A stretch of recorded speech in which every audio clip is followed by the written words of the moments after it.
नमस्कार। जगत गुरु भगवान श्री कृष्ण जी के चरणों में कृतज्ञता पूर्वक वंदन करता हूँ। सनातन संस्था एवं हिंदू जनजागृति समिति की ओर से धर्म संवाद के इस विशेष कार्यक्रम में मैं कार्तिक सालुंके आप सभी का हार्दिक स्वागत करता हूँ। बंधुओं, पिछले कुछ दिनों से हमने धर्म संवाद के इस कार्यक्रम में प्राचीन भारतीय शिक्षा व्यवस्था के बारे में हमने जानकारी समझ कर ली। हमारे गुरुकुल शिक्षा पद्धति कैसे थी और उसे इस्लामिक आक्रांताओं ने कैसे नष्ट किया, ये हमने जानकर लिया। उसके उपरांत जब अंग्रेज सत्ताधीश हमारे प्राचीन शिक्षा व्यवस्था को उन्होंने किस प्रकार से नष्ट किया, वहाँ पर आधुनिक शिक्षा व्यवस्था बनाकर उन्होंने हमारा सनातन धर्मियों का किस प्रकार से नुकसान किया, ये हमने जानकर लिया। एक महत्वपूर्ण बात हमने कल के विषय में समझ कर ली थी कि भारत को स्वतंत्रता मिलने के बाद कांग्रेसी सत्ताधीशों ने मार्क्सवादी वामपंथियों के साथ मिलकर भारत के मूल इतिहास को ही विकृत करने का एक घिनौना षड्यंत्र किया और आज उसका ही परिणाम हम भुगत रहे हैं। हमारे भारत के जो भी बच्चे आज हैं तो उन सभी को उसका परिणाम दिखाई दे रहा है। वो अपने धर्म से, अपने संस्कृति से पूरी तरह से हट गए हैं। तो ये जो गलत काम किया गया, तो किस प्रकार से ये षड्यंत्र था, ये हमने कुछ भाग हमने जानकर लिया। आज भी हम ऐसे ही कुछ महत्वपूर्ण जानकारी जो आज तक हमारे सामने नहीं आई होगी, वो आज हम जानकर लेने वाले हैं। मेरा सभी दर्शकों से ये अनुरोध है कि यह विषय सुनते समय आप अधिक से अधिक लोगों तक ये पहुंचाने का प्रयास करें। जो फेसबुक लाइव के माध्यम से इसे देख रहे हैं वो वॉच पार्टी करें, ताकि हमारे जो फ्रेंड्स हैं उन फ्रेंड लिस्ट तक ये सभी जानकारी पहुंच पाए। यूट्यूब के माध्यम से जो दर्शक देख रहे हैं वो अधिक से अधिक इसे शेयर करें, इसे सब्सक्राइब करें चैनल को, ऐसा मेरा सभी से नम्र निवेदन है। तो आइए आज के इस धर्म संवाद के कार्यक्रम को हम शुरू करते हैं। हमारे साथ हिंदू जनजागृति समिति के राष्ट्रीय मार्गदर्शक सद्गुरु डॉक्टर चारुदत्त पिंगले जी उपस्थित हैं। नमस्कार सद्गुरु डॉक्टर पिंगले जी। नमस्कार कार्तिक जी। सद्गुरु डॉक्टर पिंगले जी, कांग्रेस तो अपने आप को गांधी जी के विचारों पर चलने वाली कहती है, तो क्या गांधी जी का भी वामपंथियों के विचारों को समर्थन था? इसके बारे में आप हमारे दर्शकों को बताएं। कार्तिक जी, आपने जो ये प्रश्न पूछा है, तो कथनी और करनी में कैसे फ़र्क होता है, ऐसा ये उत्तम उदाहरण ये कांग्रेस पार्टी का है। एक तरफ कांग्रेस यह कहती है कि हमारी जो पार्टी है वो गांधी जी की विचारधारा पर चलने वाली है, और दूसरी तरफ कांग्रेस ने खुला वामपंथ का समर्थन किया है। तो ये विरोधाभास क्या है, क्या स्थिति है, वो पहले हम समझ लेंगे। महात्मा गांधी जी तथा पंडित जवाहरलाल नेहरू, ये जो दो व्यक्ति हैं, तो कम्युनिस्ट विचार के प्रति ये दोनों के जो मत थे वो एक दूसरे से भिन्न थे। यानी गांधी जी ने पंडित नेहरू को अपना उत्तराधिकारी तो माना था, परंतु गांधी के विचार और पंडित नेहरू के विचार, इसमें कैसे विरोधाभास था वह हमको समझ कर लेने की आवश्यकता है। गांधी जी का मत था कि देश की जो निर्धनता है वो निर्धनता दूर करने के लिए मार्क्सवाद कदापि सहायभूत नहीं होने वाला है। कम्युनिस्ट के मिथ्यावाद पर प्रहार करते हुए गांधीवादी विचारधारा के जो मर्मज्ञ थे विनोबा भावे जी, उन्होंने कहा था कि साम्यवाद के चारों ओर कम्युनिस्टों ने एक लंबी चौड़ी ऐसे तत्वज्ञान की एक इमारत खड़ी कर दी है। यानी ऐसे एक विचारों का एक जाल फैला के रखा है। तथापि एक तत्वज्ञान के रूप में अगर उसको देखना है तो उसमें कोई सार नहीं, उसमें कोई दम नहीं है। वे कहते थे कि इसको हम कारागिरी नहीं बल्कि बाजीगारी कहेंगे। महात्मा गांधी जी का चिंतन अत्यंत ही सुस्पष्ट था। वे कहते थे कि कम्युनिस्टों को खूनी और दुर्दांत हिंसक ही बताते थे, और उनकी निंदा करते हुए उन्होंने कहा था कि मेरा रास्ता साफ है, हिंसात्मक कामों में मेरा उपयोग करने के सभी प्रयत्न आपके विफल होंगे, क्योंकि मेरा एक ही शस्त्र है और वो अहिंसा। तो गांधी जी साम्यवाद के संदर्भ में यह स्पष्टता से कहते थे। और कम्युनिस्टों के जो बोल्शेविक क्रांति हुई थी उसके बारे में गांधी जी कहते थे कि मुझे इसमें से जो कुछ जानने को मिला है उसमें से ऐसे प्रतीत होता है कि वह न केवल हिंसा के प्रयोग का बहिष्कार नहीं करता बल्कि वह निजी संपत्ति के अपहरण के लिए तथा उसे राज्य के सामूहिक स्वामित्व के लिए अधीन बना कर रखने के लिए ही हिंसा के प्रयोग करने की खुली छूट वह देता है। यानी अमृत बाजार पत्रिका में 2 अगस्त 1934 में ये छपकर आए थे गांधी जी के विचार। उसमें उन्होंने कहा है कि केवल हिंसा का समर्थन नहीं, तो जो संपत्ति है वो सार्वजनिक यानी सरकार के अधीन हो, इसके लिए हिंसा के प्रयोग की खुली छूट देते हैं, जो गांधी जी को बिल्कुल पसंद नहीं था। कम्युनिस्टों के जो घृणित हत्याकांड थे उससे अत्यंत पीड़ित होने के बाद हरिजन में 6 अक्टूबर 1946 के अंक में उन्होंने यह लिखा था कि मालूम होता है कि साम्यवादियों ने बखेड़े खड़े करना ही अपना पेशा बना लिया है। वे ना तो न्याय अन्याय और ना तो सच झूठ में कोई फ़र्क समझते हैं। ऐसे प्रतीत होता है कि वे रूस के आदर्शों पर काम कर रहे हैं, क्योंकि वे भारत के बजाय रूस को अपना आध्यात्मिक घर मानते थे। तो यहाँ पर सबसे महत्व की एक बात समझने की आवश्यकता है कि रूस के आदेश पर वामपंथों ने चलना या भारत के बजाय रूस को अपना आध्यात्मिक घर मानना, ये गांधी जी को कतई पसंद नहीं था। और उसके एकदम उल्टा नेहरू की नीति थी। वो सोवियतपंथी या सोवियत संघवादी ही थे। वे हर बात में भारत नवनिर्माण में उन्होंने सोवियत संघ के मॉडल का ही उपयोग किया, चाहे शिक्षा हो या अन्य नीति निर्धारण की समितियाँ हो, उसमें वामपंथियों को बिठाकर एक प्रकार से वामपंथी शासन पद्धति को ही लागू करके लोकतंत्र का खून इन्होंने किया है। यह हमें समझने की आवश्यकता है। गांधी जी यह कह रहे थे कि ये वामपंथी जो रूस के समर्थन पे चल रहा है या रूस को अपना आध्यात्मिक घर मान रहे हैं, तो गांधी जी ने स्पष्टता से कहा था कि मैं किसी बाहरी शक्ति को या बाहरी शक्ति पर इस तरह से निर्भर रहना मुझे बिल्कुल बर्दाश्त नहीं होगा।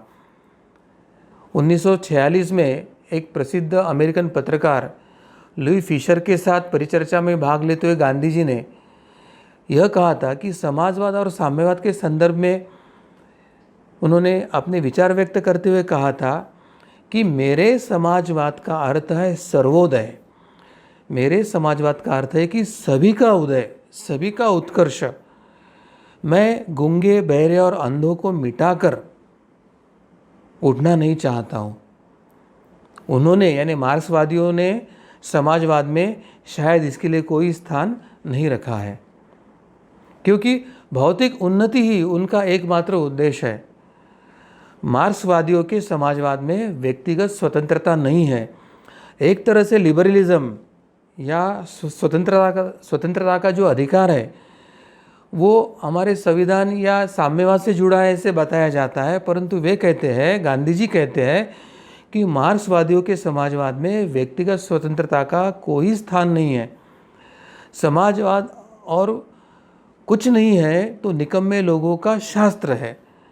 यानी साम्यवादियों के समाजवाद को उन्होंने क्या कहा, तो साम्यवाद का समाज और कुछ नहीं है, वे केवल निकम्मे लोगों का एक शास्त्र है। मार्क्स के उपरांत उनके जो अनुयायी हैं, उन अनुयायियों ने समय समय पर मार्क्सवाद में काफ़ी बदलाव किए, काफ़ी रद्दोबदल किए हैं और उखाड़कर कई जगह फेंक भी दिया है। तो गांधी जी भी कम्युनिस्टों के इस अवसरवादिता को भली भांति परिचित थे। और इसलिए जब कांग्रेस यह कहता है कि हमारी पार्टी यह गांधी के विचारों से चलने वाली पार्टी है, तो वो जनता को भ्रमित कर रही है। नाम गांधी जी का ले रहे हैं और काम वामपंथ का कर रहे हैं। गांधी जी वामपंथ के विरोध में थे, नेहरू वामपंथ के समर्थन में थे। नेहरू सोवियत संघ और मार्क्स के संबंध में वे समर्थन कर रहे थे। तो गांधी जी के जो स्वतंत्र संग्राम में जो एक चरित्र और उनकी एक ये निर्माण हुई थी प्रतिमा, उसका तो लाभ उन्हें राजकीय लाभों के लिए लेना था, इसलिए नाम तो गांधी का ले रहे थे, मगर काम गांधी विरोधी यानी नेहरूवाद वामपंथ का कर रहे थे। तो एक तरह से गांधी विचारधारा का खून कांग्रेस ने ही किया है और गांधी विचारों के आड़ पर उन्होंने नेहरू के वामपंथी समर्थन के विचारों को स्थापित किया है, यह समझकर लेना आवश्यक है। कार्तिक जी। जी सदगुरु डॉक्टर पिंगले जी, आपने जो मार्गदर्शन अभी हमें किया तो इससे एक बात तो स्पष्ट हो गई कि गांधी जी का मार्क्सवाद को विरोध था, परंतु नेहरू जी उनके उत्तराधिकारी थे और नेहरू जी मार्क्सवाद का समर्थन करते थे। तो ये बात तो हम सभी को ध्यान में आ गई कि उनके उत्तराधिकारी होने के बावजूद भी नेहरू जी का मार्क्सवाद को समर्थन होने के कारण आज हमारा देश जो चल रहा है वो गांधी जी के विचारों पर ना चलते हुए नेहरू के विचारधारा से चल रहा है। ये बात हमें सुस्पष्ट हो गई। मेरा अगला प्रश्न आपसे यही था, भारत में आज पढ़ाए जाने वाले विकृत इतिहास के लिए रोमिला थापड़ तथा इरफान हबीब जैसे वामपंथी इतिहासकारों को जिम्मेदार माना जाता है, तो क्या ये उनका षड्यंत्र है? इसके बारे में आप हमारे दर्शकों को बताएं। पहले तो यही सत्य सभी भारतवासियों को समझने की आवश्यकता है कि भारत में वर्तमान में जो पढ़ाया जा रहा है वह विकृत इतिहास है, वह सत्य नहीं है। सत्य को दबोचकर वामपंथी लोगों को जो अनुकूल लग रहा है उनके प्रसार के लिए या एक तरह से हिंदू धर्म या भारतीयत्व को, हमारी संस्कृति परंपरा को दबोचने के लिए जो आवश्यक है, इस तरह का इतिहास वर्तमान में सिखाया जा रहा है। यह विकृत या गलत या झूठा इतिहास सिखाया जा रहा है, यह सबसे पहले हमें ध्यान में लेने की बात है। अब दूसरी बात है कि इसके जिम्मेदार कौन है? रोमेला थापर, इरफान हबीब या इनके जो श्रृंखला में आ रहे हुए सभी वामपंथी इतिहासकार? हाँ, यही सब लोग इसके जिम्मेदार है। ये उन्हीं का षड्यंत्र है, मगर इसकी जड़ कहाँ पे है वो हमें सबसे पहले देखना होगा। तो इन सब षड्यंत्रों की या वामपंथी इतिहासकारों को या वामपंथी विचारों को जो बढ़ावा मिल रहा है, इसकी जो जड़ है वो प्रमुख वजह है भारत के पहले प्रधानमंत्री, सत्ता में आने वाली पहली जो पार्टी थी वो कांग्रेस पार्टी, और उसके जो पहले प्रधानमंत्री थे जवाहरलाल नेहरू, इनकी साम्यवादी सोच। जवाहरलाल नेहरू ने क्या किया? तो जवाहरलाल नेहरू ने अपनी स्वयं की और कांग्रेस पार्टी का गुणगान करने के लिए कुछ वामपंथी और उनके चाटुकार जो इतिहासकार थे उनको ही आधिकारिक रूप से भारत के इतिहास लेखन का दायित्व दिया। यानी स्वतंत्रता मिलने के बाद अब आवश्यकता थी कि जो भारतीय परंपरा के, जो भारतीय संस्कृति, भारतीय परंपरा या भारतीय शिक्षा या भारतीय न्याय, इनको जानने वाले, इनके जो तज्ञ थे, हमारे स्वदेशी स्वतंत्र को जानने वाले लोग थे, उनको यह अधिकार देने की आवश्यकता थी। परंतु अपने पद और सत्ता का दुरुपयोग करते हुए नेहरू ने स्वयं का, कांग्रेस पार्टी का गुणगान करने के लिए कुछ चाटुकार इतिहास वामपंथी जो लोग थे, ये वामपंथी शरीर से और जन्म से भारतीय थे, परंतु इनके विचारों पर मार्क्स और लेनिन का प्रभाव था। तो इनके हाथ में सत्ता जाने के बाद भारतीयत्व जागृत नहीं हुआ, तो यूरोपीयत्व या रशियन का जो विचारधारा थी उसको स्थापित करने का प्रयास हुआ था। अब ये जो वामपंथी इतिहासकारों को ये अधिकार मिला, तो उसमें जो एक श्रृंखला आती है उसमें रोमेला थापर है, प्रोफेसर DN झा है, प्रोफेसर बिपिन चंद्र है, प्रोफेसर हरबंश मुखिया आते हैं, इरफान हबीब, ये सब इतिहासकारों ने एक नई टोली ही बनाई। और यह टोली बनने के बाद इन्होंने क्या किया? तो इन्होंने क्या किया कि जो राष्ट्रवादी इतिहासकार थे, जो भारतीय परंपरा का चिंतन रखने वाले, जो हिंदू चेतना के संदर्भ में चिंतन करने वाले इतिहासकार थे, उनको दरकिनार करने का एक षड्यंत्र या अभियान शुरू किया। और उसका परिणाम ये क्या हो गया कि लोगों के सामने नए इतिहासकारों के नाम आए नहीं, और दूसरी तरफ उन्होंने खुद को ही भारत के इतिहासकार मानकर स्थापित करने का उन्होंने प्रयास शुरू किया। और यही नहीं, ये जो वामपंथी जो एक टोली बनी थी, इन्होंने अपने कारकिर्द में इस्लाम को जितना सराहा है उससे कई अधिक ज़्यादा हिंदुओं को नीचा दिखाने में कोई कसर नहीं छोड़ी है। तो एक तरह से ये वामपंथी जो टोली थी, इन्होंने वामपंथ के नाम पर इस्लाम की सराहना करना और हिंदुओं को नीचा दिखाना, ऐसे दोहरे नीति से इतिहास लेखन या पाठ्यक्रम बनाने की प्रक्रिया में हस्तक्षेप करके भारत को भारतीयत्व से दूर, भारतीय परंपरा संस्कृति से दूर लेके जाने का एक षड्यंत्र, जो नेहरू जड़ थे उसको आगे लेके जाने का प्रयास किया था। इन सभी ने मिलकर भारत की शिक्षा प्रणाली पर ही अपना वर्चस्व स्थापन कर लिया था और इसी के साथ भारतीय इतिहास अनुसंधान की जो परिषद थी उसके सभी प्रमुख पदों पर इन्होंने ही कब्जा जमा लिया था। तो इसका परिणाम क्या हुआ कि बैठक में जो भी निर्णय होते थे वो पूर्णतः वामपंथी विचारधारा के समर्थन में और भारतीय विचारधारा के विरोध में ही निर्णय प्रक्रिया हो रही थी। तो इसके संदर्भ में जो अरुण शौरी है, उन्होंने अपने पुस्तक एमिनेंट हिस्टोरियन में स्पष्टता से लिखा है कि भारतीय इतिहास अनुसंधान परिषद जैसे प्रतिष्ठित संस्था पर इन लोगों का कब्जा होना ये अत्यंत बहुत बुरी बात थी, भारत के भविष्य के संदर्भ में, भारतीयत्व के भविष्य के संदर्भ में और भारतीय जनता के भविष्य के संदर्भ में। इन इतिहासकारों का बड़ा अपराध यही रहा है कि इन इतिहासकारों ने सच को दबाया है और झूठ को उजागर करके बड़े अधिकार से उसको प्रतिष्ठापित किया है और उसमें समय समय पर सभी ने एक दूसरे का साथ देकर अपनी साझेदारी निभाई है। यानी इनका जो कमिटमेंट था वामपंथ के साथ, तो वामपंथ की स्थापना के लिए इन्होंने एक दूसरे से साझेदारी से यह षड्यंत्र आगे जारी रखा है। ये केवल पक्षपाती ही इतिहासकार थे ऐसे नहीं है, ये पक्षपाती के साथ अव्वल दर्जे के भाई भतीजा बात का चलन करने वाले भी इतिहासकार थे।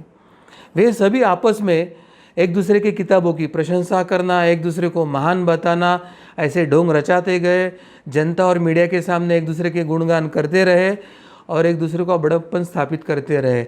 तो इनके षड्यंत्र को वामपंथी जो मीडिया है, वामपंथी जो प्रशासन या उस समय की राजनीतिज्ञ और सरकारें थी, उन्होंने प्रत्यक्ष अप्रत्यक्ष इसको पूर्णतः समर्थन किया था। नोबेल पुरस्कार विजेता जो वीएस नायपॉल है, उन्होंने एक बार लंदन स्थित जो एक पत्रकार थे फारूक ढोंडी, उनसे वार्तालाप में यह कहा था कि भारत की ये जो प्रसिद्ध वामपंथी इतिहासकार रोमिला थापर है ना, वह एक फ्रॉड है। इन सभी ने एक ऐसे भारत की रचना किया है जिससे हमारे देश की जो युवा पीढ़ी थी, जो शिक्षा पद्धति से आगे आगे जा रही थी, उन सभी के मन में एक हीनता का भावना को भर दिया था। युवा पीढ़ी एक हीनता के भावना से ग्रसित हो चुकी थी। ये जो वामपंथी इतिहासकार है, इन्होंने स्वतंत्रता के पहले जो अंग्रेज़ों ने लॉर्ड मैकेलो की जो नीति, शिक्षा नीति जो उसने चलाई थी भारत को ध्वस्त करने के लिए, इन वामपंथी इतिहासकारों ने और शिक्षाविदों ने वही नीति स्वतंत्रता के बाद भारत में जारी रखकर भारत के विध्वंस का जो कार्य है वो 1947 के बाद ही जारी रखा और उसकी जड़ थी नेहरू की नीतियाँ। नेहरू ने इनको जो अधिकार दिए थे, वो नेहरू ने इनको जो पद पर बिठाया था, वो जो कृति थी वो इसकी जड़ थी। और इन सब वामपंथी जो इतिहासकार हैं या शिक्षाविद है या ये जो कांग्रेस पार्टी या नेहरू थे, इन सभी का एक ही मकसद था कि भारतीय लोगों को भारतीय संस्कृति से दूर करना और इनको पाश्चात्य संस्कृति की तरफ आकर्षित रखना, इनको पाश्चात्य संस्कृति के विचारों के गुलाम बनाना और एक तरह से अंग्रेज जाने के बाद अंग्रेजी की गुलामी भारत में जारी रखना। तो इतना ये घृणित षड्यंत्र कांग्रेस पार्टी के पहले प्रधानमंत्री पंडित नेहरू ने और उनके जो नियुक्त किए गए ये जो वामपंथी सरकार है, रोमिला थापर हो, इरफान हबीब हो, ये सब टोली ने देश का अत्यंत नुकसान किया है। जी सदगुरु डॉक्टर पिंगले जी, अभी हमें ये ध्यान में आया है कि ये जो नेहरू थे, तो नेहरू ने वामपंथी विचारधारा का समर्थन करते थे, इसलिए पूरी जो व्यवस्था थी, शिक्षा व्यवस्था थी, उन्होंने इसी विचारधारा के, वामपंथी विचारधारा के लोगों के हाथों में ही पूरी तरह से सौंप दी थी। और यही लोग आज हमारी शिक्षा व्यवस्था को हमारे सनातन धर्म से दूर लेकर गए हैं और हमारे बच्चों के मन में जहर घोलने का एक गंदा काम इन लोगों ने किया है। ये बात हमें स्पष्ट हो गई। मेरा अगला प्रश्न आपसे यही है कि ये रोमिला थापर या फिर इरफान हबीब, इन वामपंथी इतिहासकारों ने किस प्रकार से भारत की शिक्षा व्यवस्था में जहर घोला है, तो ये भी बात आप हमारे दर्शकों को बताएं।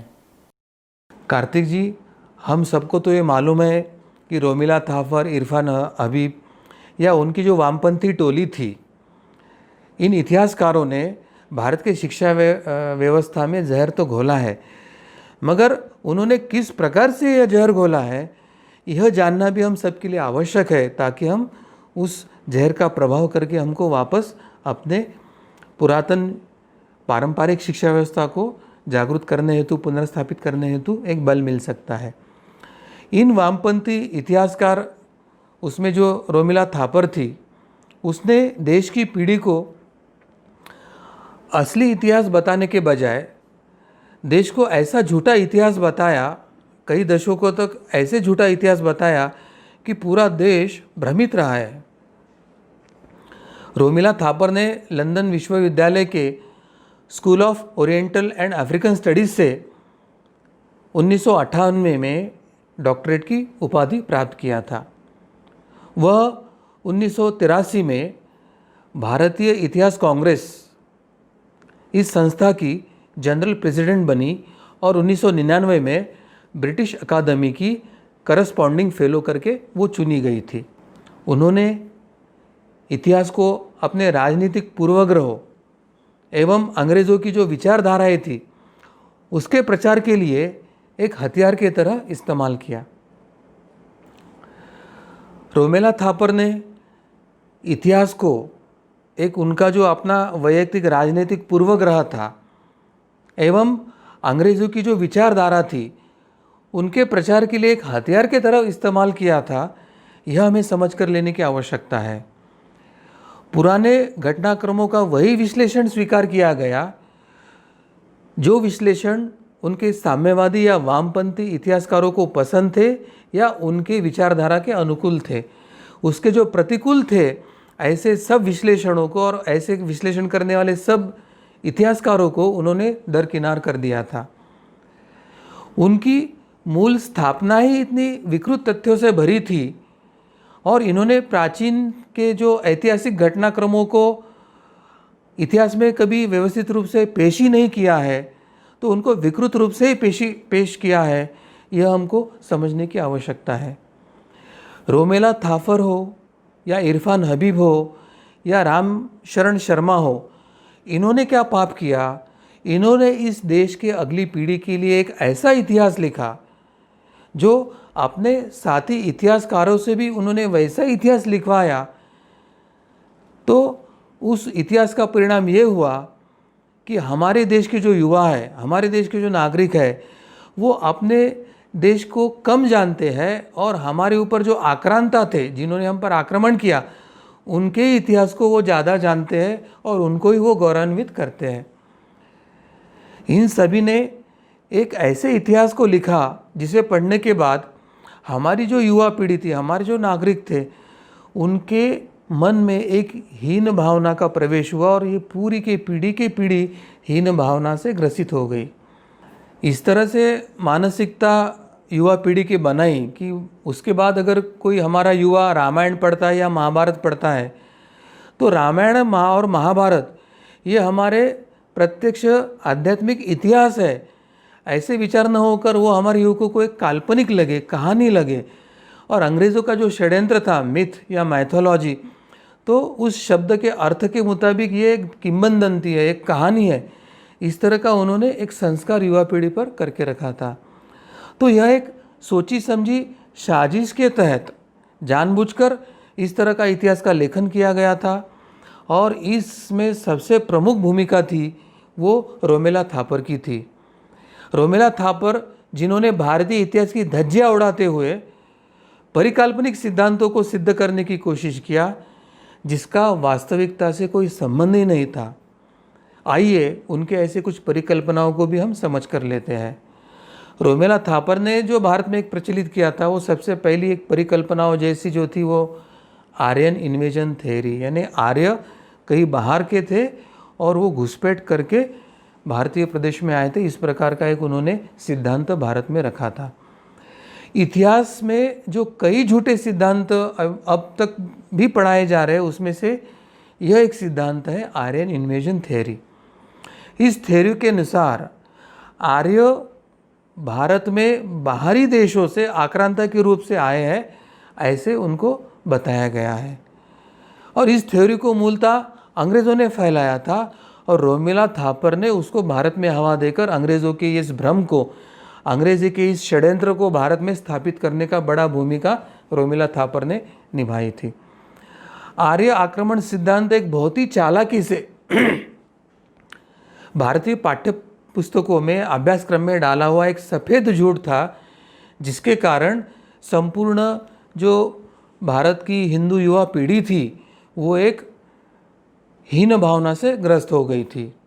और इस सिद्धांत का गलत उपयोग आज भी कई राजनीतिक पार्टियां करके अपनी वोट बैंक पॉलिटिक्स का एक स्वार्थ साधने के लिए और अपनी सत्ता को कायम करने के लिए कर रहे हैं, यह हमें आज भी दिखाई दे रहा है। हालांकि राखलगढ़ के जो उत्खनन हुआ है और एक वहाँ से एक संस्कृति का उदय हमने देखा है, उससे अब सिद्ध हो चुका है कि ये आर्यन इन्वेजन थ्योरी एक अत्यंत मनगढ़ंत कहानी है।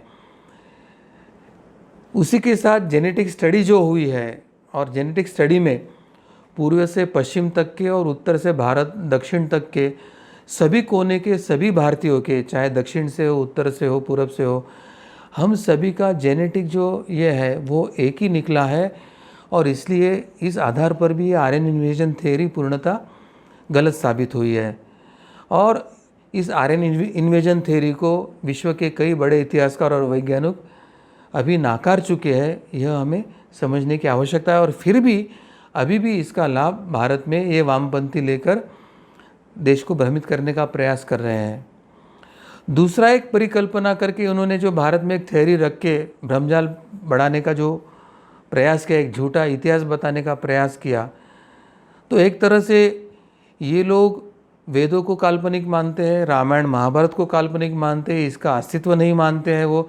और दूसरी तरफ यह ऐसा सिद्धांत रखते हैं जिसमें रोमिला थापर अपने किताब में यह साफ लिखा है कि वैदिक काल में विशिष्ट अतिथियों के लिए गोमांस का परोसा जाना एक सम्मान सूचक माना जाता था।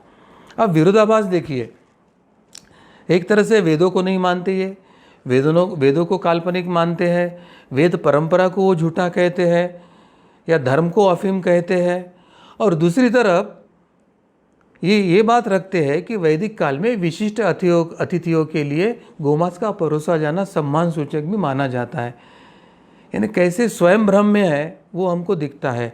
लेकिन ये अत्यंत सफ़ेद झूठ उन्होंने रखा था, क्योंकि किसी भी वेद में ऐसा कोई लिखा हुआ ना वाक्य है ना श्लोक है, और जिससे यह वामपंथी इतिहासकार इतने दावे से लिखते आए, ऐसा कोई प्रमाण भी वो इसके लिए दे नहीं पाए।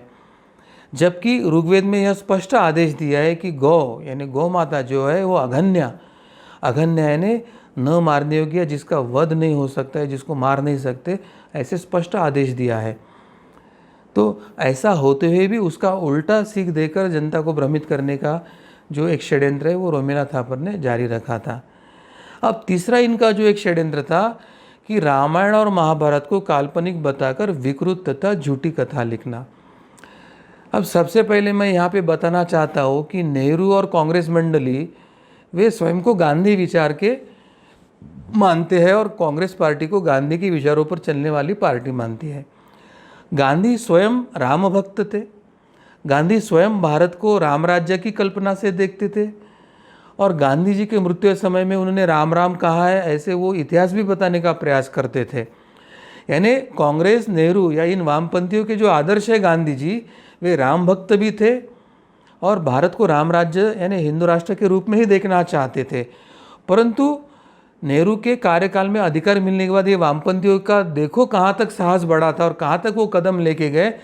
गांधी जी के विचारों को ही काल्पनिक और झूठा बनाने का प्रयास किया था।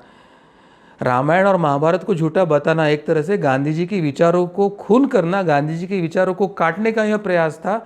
यह हमें समझ कर लेने की आवश्यकता थी। और ये जो रोमिला थापर थी, उसने क्या षड्यंत्र किया कि रोमिला थापर ने महाभारत और रामायण को काल्पनिक बताने का एक अभियान शुरू कर दिया। मगर यहाँ तक नहीं रुकी वो, महाभारत के बारे में उन्होंने कई झूठी बातें लिखी है। यानी एक तरह से वह काल्पनिक बातें भी है करके बताया। और मगर जो सच्चा लिखा था तो वो आदर्श था, तो उसको डिस्टॉर्ट करके, विकृत करके उसने कई झूठ भी लिखना प्रारंभ कर दिया। शकुंतला में रोमिला थापर बताती है कि पांडव दुर्वासा के संतान थे।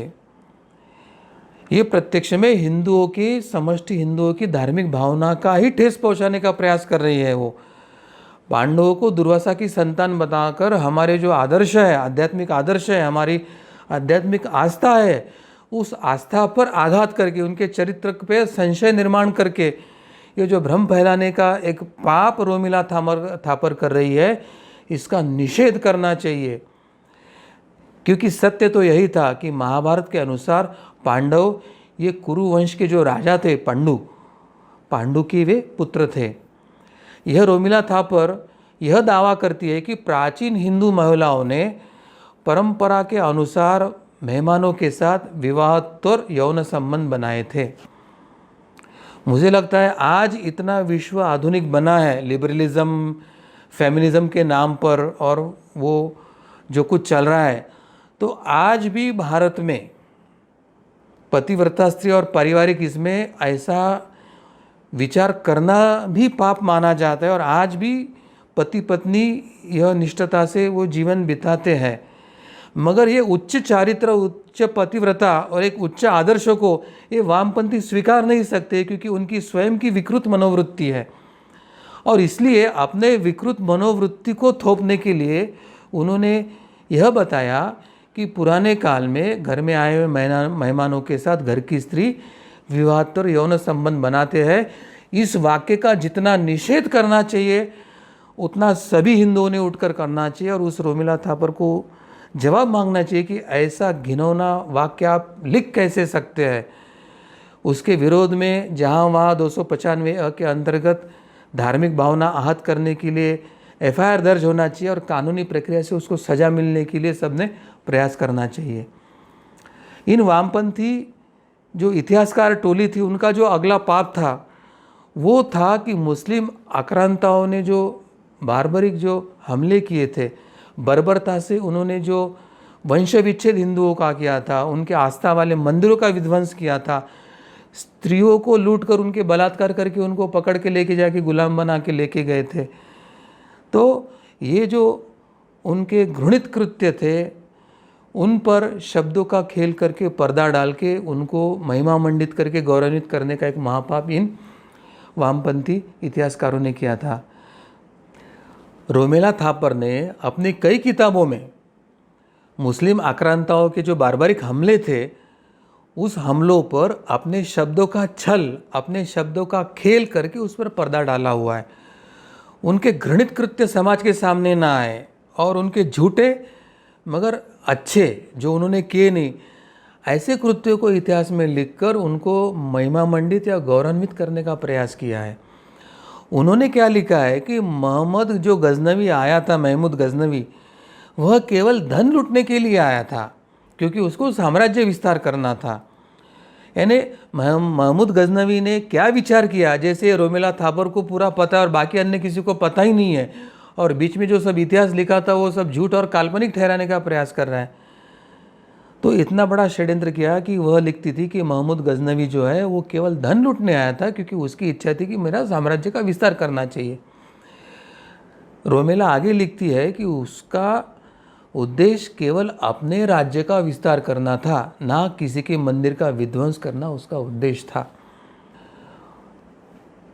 और दूसरी तरफ हम इस्लामिक साहित्य देखते हैं, तो इस्लामिक साहित्य में काफिरों के संदर्भ में जो जो लिखा है, काफिरों के संदर्भ में क्या करना चाहिए, काफिर व्यक्ति दिखा तो क्या करना चाहिए, काफिर स्त्री देखी तो क्या करना चाहिए, काफिरों की धन संपत्ति के बारे में क्या करना चाहिए, काफिरों को अगर मंदिर है तो उसके बारे में क्या करना चाहिए, और मूर्ति पूजकों के यानी बुत परस्ती के संदर्भ में क्या करना चाहिए, इसके बारे में जो इस्लाम के जो विचार है उसको पूरा अनदेखा करके वो गजनवी की किस तरह से वकालत करके उसको निर्दोष साबित करने का प्रयास करे, वो हमें यहाँ से स्पष्ट दिखता है। वो आगे लिखती है कि यहाँ से धन लूटकर फिर गजनवी भारत से गया और अपनी मस्जिद और एक लाइब्रेरी भी बनवाई।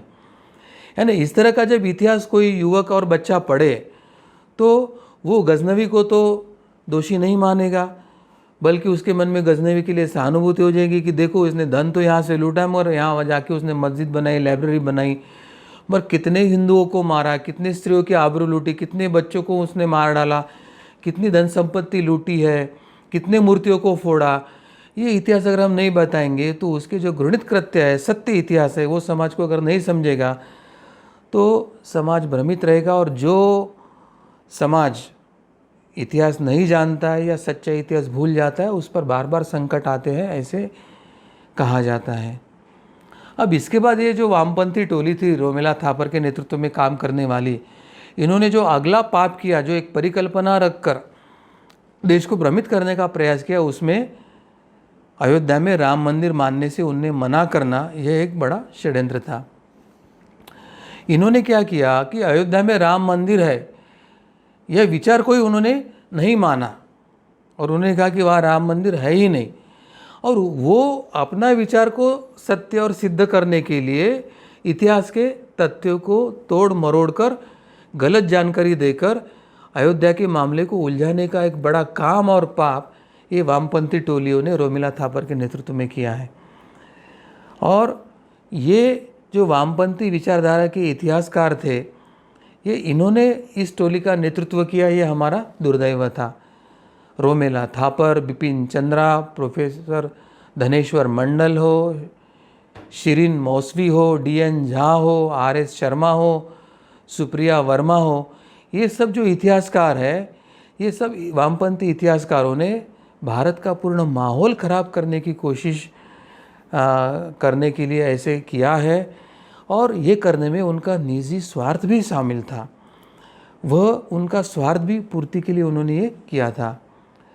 अब ये स्वार्थ क्या था कि ये स्वार्थ एक ही था कि वो अगर सरकार के समर्थन में अयोध्या में राम मंदिर के अस्तित्व को नाकारते हैं तो उसका बख्शिश करके उनको क्या मिलने वाला था।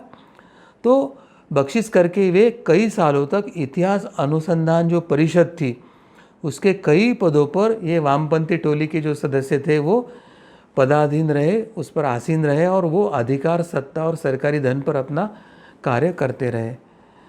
और वहाँ पद पर होने के कारण उन्हें ऐसे कई प्रकार के प्रोजेक्ट मिलते गए। व्यक्तिगत लाभ लेते लेते सरकार को मदद करने के लिए ऐसे उन्होंने अपप्रचार शुरू किया था। आराम से सरकार से पैसे लेते रहे, सरकार के अनुकूल कार्य करते रहे और समाज में वो झूठ इतिहास डालकर उसको भ्रमित करते रहे। मशहूर पत्रकार अरुण शौरी ने अपने किताब एमिनेंट हिस्टोरियन में साफ साफ लिखा है कि अयोध्या का जो मुद्दा है वो बहुत पहले ही सुलझ गया होता यदि उसमें मिले जो खुदाई के जो अवशेष थे, उन अवशेषों को अगर पूर्वग्रह से मुक्त होकर देखा गया होता और इन वामपंथी इतिहासकारों ने उस पर आक्षेप नहीं लिया होता तो वो कहीं पहले उसका निर्णय लग गया होता। और हमको आज पता चलता है कि इतने वर्षों के बाद 2019 में जाकर अयोध्या के मामले का निर्णय आया है और तथ्य और इतिहास के आधार पर, आर्कियोलॉजिकल एविडेंस के आधार पर वह राम मंदिर ही था यह सिद्ध हुआ है। आर्कियोलॉजी का उस समय अयोध्या में जो कार्य कर रहे थे तो वहाँ के जो ASI के जो क्षेत्रीय निदेशक रहे श्री KK मोहम्मद, उन्होंने मलयालम में जो अपनी एक आत्मकथा लिखी है नज्न एन्ना भारतीयन, मैं एक भारतीय, इस आत्मकथा में सीधे तौर पर उन्होंने रोमिला थापर और इरफान हबीब पर ये बाबरी मस्जिद का जो विवाद है वो गलत ढंग से प्रस्तुत करने का आरोप लगाते हुए उन्होंने स्पष्टता से अपने आत्मकथा में लिखा है। और उन्होंने कहा है कि 1976 से 1977 में जब प्रोफेसर B लाल के अगुवाई में वहाँ पर जब खुदाई का कार्य शुरू हुआ था तो उसी में वहाँ मंदिर के ही साक्ष्य पाए गए थे। आज इन सभी इतिहासकारों की जो सच्चाई है कि ये कैसे झूठा इतिहास लिखते हैं, ये सच को कैसे दबाते हैं, सरकार के अनुकूल नीतियों के लिए कैसे भ्रमजाल फैलाकर सरकारी पदों पर आसीन रहने के लिए वो बख्शिश रूप में मिलाते हैं, सरकार के धन ऐंठते हैं, सरकार के धन पर अपने व्यक्तिगत स्वार्थ करते हैं, ये सभी उनके जो स्वार्थ है अब सच्चाई समाज के सामने आ चुकी है। अब ज़रूरत है कि भारत सरकार अपने शिक्षा प्रणाली में या इतिहास लेखन में इस छद्म इतिहासकारों को, शिक्षाविदी को, जो वामपंथी विचारधारा से है, उनको वहाँ से हटाए, वे राष्ट्रवादी इतिहासकारों को मौका दे। इस माध्यम से वे भारत का जो ऐतिहासिक धरोहर है, भारत की ऐतिहासिक संस्कृति है, भारत की ऐतिहासिक पारंपरिक शिक्षा पद्धति है, भारत की ऐतिहासिक जो पारंपरिक न्याय व्यवस्था है, प्रशासन व्यवस्था है, राज्य व्यवस्था है, उसको वो जागरूक करे, पुनर्जीवित करे और भारत को पुनश्च एक तरह से राम राज्य की ओर, गांधी जी के मन में जो था वो राम राज्य भारत में साकार हो, हिंदू राष्ट्र के रूप में वह मान्यता प्राप्त हो, भारत विश्व गुरु बने, इस अभियान की तरफ हमें जाना होगा। शिक्षा व्यवस्था में परीक्षा के माध्यम से ये वामपंथी लोग कैसे हिंदू धर्म को नीचा दिखाना या हिंदू धर्म के जो श्रद्धा है, आस्था है, उसका कैसे आस्था पर आघात करना, चरित्र हनन करना, तो इस प्रकार के हथकंडे कैसे, उसके एक दो उदाहरण देखेंगे। अभी इसमें जो बताया है कि निम्नलिखित स्थितियों को पढ़िए और बताइए कि वहाँ लोकतंत्र है या नहीं, उपयुक्त कारण देते हुए अपना उत्तर लिखिए। और ऐसे करने में उन्होंने पहला जो उदाहरण लिया वो राम के नाम का लिया। राम के देश में सभी फैसले राजा के द्वारा लिए जाते थे और जो लोगों के द्वारा चुना हुआ नहीं था। अब इसको पूछा है कि वहाँ लोकतंत्र है या नहीं और उपयुक्त कारण देते हुए अपने उत्तर लिखे। तो प्रभु श्री रामचंद्र जी को कैसे वो नीचा दिखा है, कैसे हिंदू धर्म को नीचा दिखा है, कैसे रामचरित्र का हनन हो, इस प्रकार की योजना करके ये प्रश्न पूछा है। क्योंकि राम तो चुना हुआ नहीं, तो फिर वह लोकतंत्र नहीं, फिर वो गलत है, फिर राम राज्य गलत है। तो इस तरह का एक माइंडसेट क्रिएट करने के लिए कैसा ये षड्यंत्र कर रहे हैं, हमको देखने की आवश्यकता है। दूसरी तरफ रहीम के देश में प्रत्येक व्यक्ति को समान मत का अधिकार है, ऐसे बताकर इस्लाम का महिमा मंडन और इस्लाम का गुणगान गाने के भी लिए वामपंथी पीछे नहीं हटते, वो भी उदाहरण इसमें दिखाई देता है। तो किस पद्धति की नीति शिक्षा पद्धति में ये चला रहे हैं, वो समझने की आवश्यकता है। एक तरह से सेक्युलर है, सर्वधर्म समभाव है, हम किसी के साथ भेदभाव नहीं करते हैं, जाति और धर्म के आधार पर भेदभाव नहीं चाहिए, सब में एकता और अखंडता चाहिए, ऐसी बातें वामपंथों के नारे होती है। और कितने धूर्तता से उन्होंने प्रश्न पूछा है कि राम के देश में सभी फैसले राजा द्वारा लिए जाते हैं और वो मात्र लोगों द्वारा चुना हुआ नहीं है। और दूसरी तरफ रहीम के देश में प्रत्येक व्यक्ति को समान मत का अधिकार है। तो ये डिस्क्रिमिनेशन भी है, तुलना भी है और भड़काने का एक प्रयास यहाँ पर जो किया गया है वामपंथियों द्वारा, ये बड़े षड्यंत्रपूर्वक किया गया है, ये हमें समझने की आवश्यकता है। अब ये जो दूसरी प्रश्न पत्रिका है उसमें लिखा है, निम्नलिखित स्थितियों को पढ़े और बताइए कि इनमें कौन से मौलिक अधिकारों का हनन हो रहा है।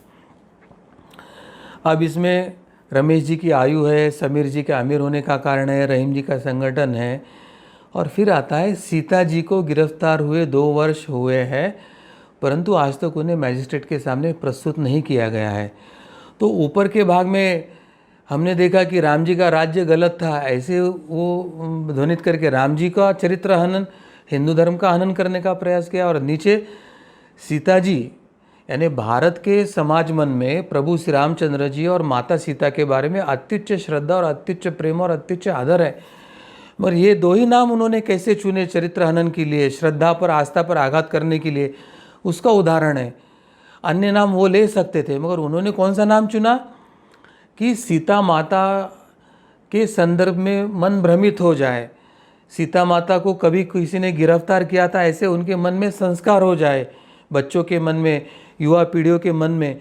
तो इस तरह की योजना करके ये जो प्रश्न पूछे गए हैं, ये अत्यंत धूर्तता से, अत्यंत बुद्धिमानता से डिवाइड एंड रूल, हिंदू धर्म को नीचे दिखाना, हिंदू धर्म के प्रति हिंदुओं में हीन भावना निर्माण करना, उसके पूरे षड्यंत्र का ये चोला यहाँ पर एक उदाहरण के तौर पर रखने का प्रयास किया है।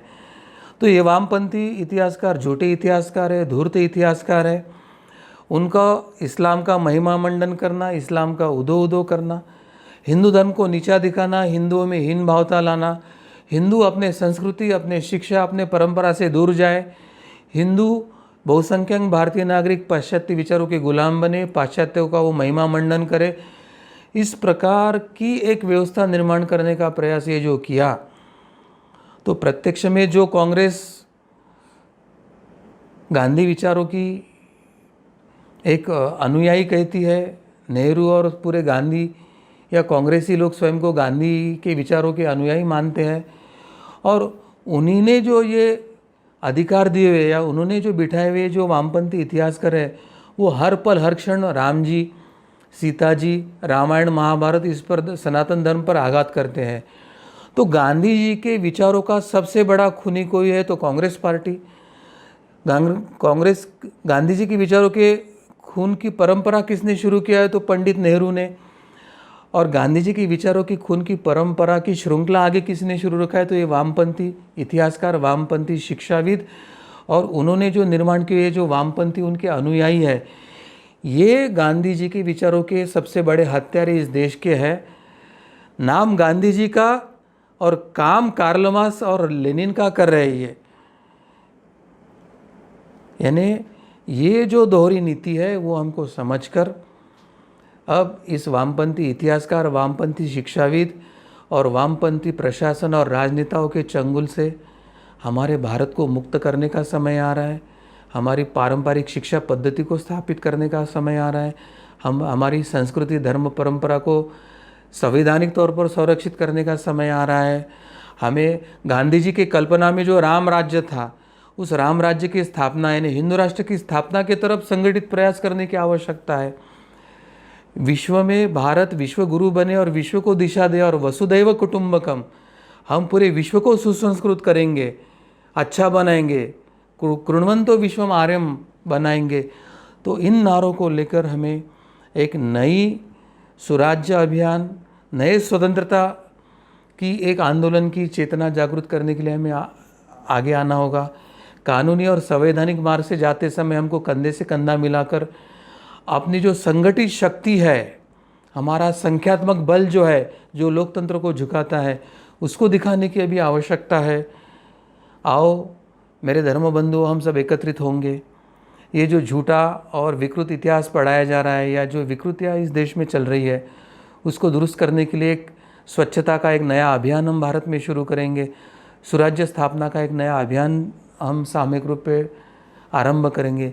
प्रभु श्री रामचंद्र जी, भगवान श्री कृष्ण, माता सीता, इनके कृपा आशीर्वाद से हम ये अभियान चलाएंगे। उनके कृपा आशीर्वाद से ही हम इसमें यश मिलाएंगे।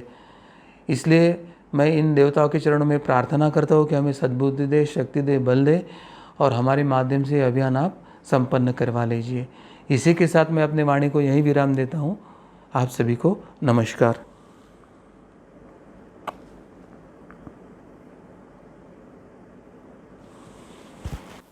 जी सद्गुरु डॉक्टर पिंगले जी, आपने जो अभी यहाँ पर हमें महत्वपूर्ण जानकारी दी है, हमारे दर्शकों को ये बताया है, तो ये बात हम सभी को सुस्पष्ट हुई होगी कि इतने 70 वर्ष से भारत को स्वतंत्रता मिलने के उपरांत जो ये कांग्रेस की सरकार हमारे देश में प्रस्तापित हुई थी, उन्होंने गांधी जी का नाम लेकर गांधी जी के विचारधारा को आगे ना बढ़ाते हुए नेहरू जी की जो वामपंथीय विचारधारा थी, उस विचारधारा को, लॉर्ड मैकॉले की शिक्षा पद्धति को आज तक हमारे देश में वो आगे लेकर गए हैं। और इसका एक रूप से अगर अर्थ हम लगाया जाए तो इन कांग्रेसियों ने ही गांधी जी के ही विचारधाराओं का कहीं ना कहीं खून कर दिया है। यही बात आपके मार्गदर्शन से हमें स्पष्ट हुई। मेरा सभी दर्शकों से अनुरोध है, ये जो जानकारी आज हमें यहाँ पर मिली है, किस प्रकार से ये एक षड्यंत्र किया गया है और वामपंथ का प्रचार हमारे देश में शिक्षा पद्धति के माध्यम से हमारे युवकों के मन पर अंकित करने का एक घिनौना प्रयास किया गया है, इसके बारे में जागृति होनी चाहिए, अधिक से अधिक लोगों तक इसे पहुंचाना चाहिए। ये हम सभी का कर्तव्य है। इसीलिए मैं सभी से अनुरोध करूंगा, ये कार्यक्रम जो आप देख रहे हैं, इसे अधिक से अधिक प्रमाण में लोगों को शेयर कीजिए, ये जानकारी पहुंचाने का प्रयास कीजिए। ये भी आपका इस राष्ट्र निर्माण के कार्य में एक बहुत बड़ा योगदान होगा। यह विषय सुनते समय यदि आपके मन में कुछ शंकाएं निर्माण हुई हो, कुछ प्रश्न हो, तो आप अवश्य अपने चैट बॉक्स पर, कमेंट बॉक्स पर लिखकर दे सकते हैं। यदि आपके कुछ सुझाव भी हो तो आप अवश्य हमें लिखकर दे सकते हैं। आप हमारे साथ यदि इस राष्ट्र निर्माण के कार्य में सहयोग देना चाहते हैं तो अपना नाम, संपर्क क्रमांक और आप कौन से जिले से जुड़े हैं, ये अवश्य आप अपने चैट बॉक्स पर लिखकर दें। ऐसे में आप सभी से नम्र निवेदन करना चाहूँगा। भगवान श्री कृष्ण जी की असीम कृपा से धर्म संवाद का यह कार्यक्रम यहीं पर संपन्न हुआ ऐसे मैं घोषित करता हूँ। नमस्कार।